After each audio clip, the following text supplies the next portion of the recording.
Então, o que é mesmo pastoral? Quem é o agente de pastoral? A gente fala muito em pastoral e a gente sabe que a palavra pastoral vem da palavra pastor. Primeiramente, quando pensamos em pastoral, a primeira ideia que nos vem é de pastor, é de alguém que cuida. Então, o pastor, muitas vezes entendemos unicamente o exercício do ministério ordenado. Mas nós, em nossa pastoral, em nosso movimento, somos também pastores. Porque eu, enquanto membro de pastoral, eu sou responsável pelo outro. Eu sou responsável em organizar, em liderar, em conduzir. Então esta é a missão do pastor. Então eu também sou pastor. Eu participo do ministério pastoral de Jesus. Então, baseando sobretudo no ministério de Jesus, é que fundamenta exatamente a nossa ação pastoral. Então, basta olharmos para o ministério de Jesus, esse ministério de pastorear, de cuidar, de zelar, e nós iremos nos motivar a também nos sentirmos pastores. Então, pastoral primeiro, é o ministério da igreja, povo de Deus, que sob o impulso do Espírito Santo, atualiza a prática evangelizadora de Jesus, voltada para a autoedificação dela mesma e para a expansão do reino de Deus no mundo. Que pena que tinha umas animações ali para mostrar, não é? Então, mas não vai dar. Mas agora a gente vai tentar destrinchar todo esse conceito de pastoral. Que pastoral é ministério porque, é igreja povo de Deus porque, é impulsionada pelo Espírito Santo porque, atualiza a prática evangelizadora de Jesus porque, e é voltada para a edificação do reino porque. O que significa isso? Primeiro, é o ministério da igreja. É o quê? Porque é o grande serviço pela qual a igreja expressa-se como comunidade de servidores. Então é ministério porque é serviço. Então vivenciamos dentro da nossa pastoral um serviço. É expressão de quê? Do serviço de Jesus. Convertendo em sinal daquele que veio não para ser servido, mas para servir. É o ministério da igreja, povo de Deus. O que significa isso? Que tal ministério não é exclusivo dos ministros ordenados, mas de todos os membros da comunidade crente, cada qual a partir de seu carisma e de sua vocação. Então é de todo o povo de Deus. Impulsionado por nossos interesses, impulsionados por nosso prazer, por nossa vontade? Não. Impulsionado pela ação do Espírito Santo. Então aí está exatamente a grande motivação. Jesus, se olharmos nos evangelhos, Jesus era sempre animado e conduzido por quem? Pelo Espírito. Então nós, enquanto agente de pastoral, devemos exatamente nos deixar ser conduzido por quem? Pelo Espírito Santo. E a gente tem a tendência a não deixar que isso aconteça. A gente tem a tendência de deixar que o quê? Que o nosso espírito, ou seja, que a nossa vontade, que o nosso apreço, que a nossa verdade que prevaleça. Não é assim? Então o Espírito que conduziu Jesus é o Espírito de quê? É o Espírito da verdade, é o Espírito da sabedoria, é o Espírito da justiça, é o Espírito do amor. Então esse deve ser exatamente o Espírito a nos conduzir em meio a decisões, em meio a conflitos, em meio a nossa ação pastoral. Então, a pastoral é uma obra realizada por Deus, por meio de seu Espírito, que é o principal agente, e pela pessoa crente, por meio de sua cooperação livre e responsável. Então, existe aí o Espírito e a pessoa. Somos impulsionados pelo Espírito, mas é preciso o quê? Nosso desejo, nosso esforço de nos deixarmos livremente, conscientemente, sermos conduzidos por este Espírito, para não prevalecer em nossa caminhada pastoral o espírito do egoísmo, do individualismo, o espírito do eu. Mas o espírito do nós deve exatamente sobressair. Devemos vivenciar a supremacia do nós e não a supremacia do eu. Então este é o nosso desafio. Atualiza a prática evangelizadora de Jesus. Então Jesus é o quê? É o evangelho vivo do Pai. É a boa nova do Pai. Então a nossa ação pastoral tem por missão, tem por compromisso atualizar e continuar a obra de quem? De Jesus. Então, esse é o grande questionamento que nós devemos fazer depois de todo o ano. Acredito que sempre no final do ano, o questionamento que devemos fazer é se nossa ação pastoral ela tem sido conduzida pelo Espírito e se nossa ação pastoral tem realmente sido continuação da ação pastoral de Jesus. Porque se não acontecer isso, é preciso exatamente um exame de consciência, é preciso uma revisão de postura, de valores, para percebermos que não é por este caminho, né? Então, voltados para a autoedificação dela mesma. Então, a pastoral deve estar voltada para a autoedificação. Então, toda pastoral deve ser sinal de edificação.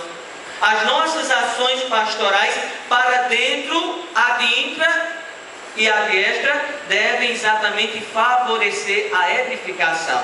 E não apenas a nossa realização pessoal. A nossa realização pessoal. Me lembro agora, eu acho que eu já disse em algumas das pregações, aquela famosa frase de Dom Helder, que perguntava a ele sobre a felicidade. E ele perguntava a ele se ele era feliz. Ele dizia, plenamente não. Não existe nenhum cristão plenamente feliz. Por quê? Porque eu sei que em algum lugar existe alguém sofrendo, e se o cristianismo é uma vivência de comunhão, de solidariedade, eu jamais estarei totalmente, plenamente feliz, se eu sei que em um lugar distante existe um cristão que está sendo perseguido, que está sofrendo, que está sendo insultado. Então, é exatamente a missão do cristianismo, é a edificação dentro da igreja e fora também da igreja. Para a expansão de quê? Para a expansão do reino de Deus. Tudo isso é para a expansão do reino de Deus. Para fazermos que o senhorio de Deus prevaleça. Porque muitas vezes deixamos que o nosso senhorio prevaleça. Então, devemos exatamente tomarmos consciência disso e deixarmos que o Espírito é que nos impulsione. Que o Espírito é que nos conduza para que possamos realmente sermos uma igreja ministerial, povo de Deus, impulsionada pelo Espírito Santo, atualizando a prática de Jesus e voltada para a edificação do reino de Deus. Então, deste modo, observamos que a espiritualidade do agente de pastoral deve ser. A espiritualidade do agente pastoral deve ser. A palavra agente vem do verbo latino ago, que significa fazer, conduzir. Então, o agente pastoral não é o espectador, é aquele que faz, é aquele que conduz, é aquele que orienta. Então, a espiritualidade do agente pastoral deve ser, primeiro, um conjunto de convicções de fé. Então, a fé deve ser o grande fundamento. Então, conjunto de convicções de fé, ou seja, o que se crê. O que se crê. Segundo, a espiritualidade do agente pastoral deve ser motivações. O que se espera? O que se crê? O que se espera? Terceiro, deve ser opções. O que se quer? Quarto, deve ser atitudes. O que se vive? Então, isso nós vamos perceber que em todo o planejamento vamos viver exatamente isso. A partir do que nós cremos, nós vamos o quê? Esperar, vamos opinar e vamos viver, né?